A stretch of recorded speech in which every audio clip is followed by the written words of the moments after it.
In the first part of this series on the coming Eurasian world, we made clear just how bankrupt the system of globalization really is, not only from a financial standpoint, but from a physical economic standpoint. The lack of physical infrastructure, basic economic infrastructure, means that currently billions of people around the world are totally the prey of the wild forces of nature, and many millions are on the verge of dying because of this. Now, you'd have to hate human beings quite a lot to call this system a success, or wish its furtherance. Now, we know that the environmentalists who say that man should not engage in changing the world, that he is responsible for destroying the planet, they would like to stop development in its tracks. But not only that, by them attempting to do so, they're sabotaging the economic process, the productive forces of labor decrease, and we see now that billions of people are unable to maintain their living standards. Now, how do we deal with this? We deal with this by reasserting what the role of physical infrastructure in society actually is. Taking it from the top, thinking, what do we need to maintain over a long period of time, several generations, the productive process as a whole worldwide to sustain 7 billion, 12 billion, 20 billion people to come and beyond. Now, what do things like the increase of energy flux density play as a role in this kind of process? These are the questions that need to be posed. And we know that simply building something isn't a criteria for infrastructure.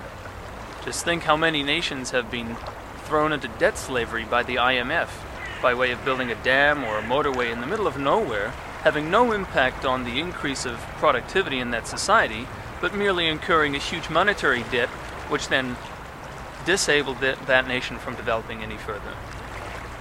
And we should really think to ourselves, was there actually any point in history where mankind did not use his discoveries of principle, his creativity, to increase and to employ these in technology? Was this ever not done? And I think you'll see, if you look over the entire history of humanity, that was not the case.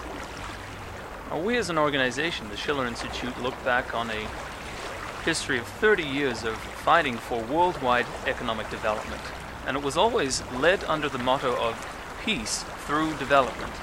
And the idea that every human being has innate human rights, has inalienable rights, which nobody can take away from them, and that economic development is the most obvious one that secures somebody's material survival and allows them to use their creative faculties. We've shown what, on other videos on this website, what something like NWAPA, the North American Water and Power Alliance, where you take a continental approach to economic development, to infrastructure development, that you look at how does man change the biosphere, how does man influence and re-engineer the different flows of elements, and how does this increase our advantage, our ability to survive on this planet over the long term. And these kinds of projects are exactly the things that the oligarchy and the bankers who are trying to hold on to power of this collapsing system fear the most. But we know that if we get over this bankrupt financial system, reorganize the system, and re-establish sovereign credit of nations which are acting in the interests of their people, we can do this, and we can expand beyond the planet. We can, by going to the moon, industrializing the moon, colonizing Mars, we can expand the biosphere beyond this planet. And indeed, that is something that is a real mission for mankind, and would bring mankind together under a common aim.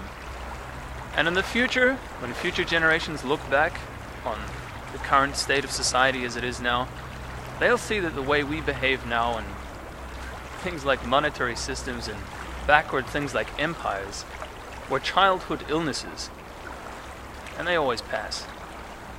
And that is what this part in the series of The Coming Eurasian World is all about.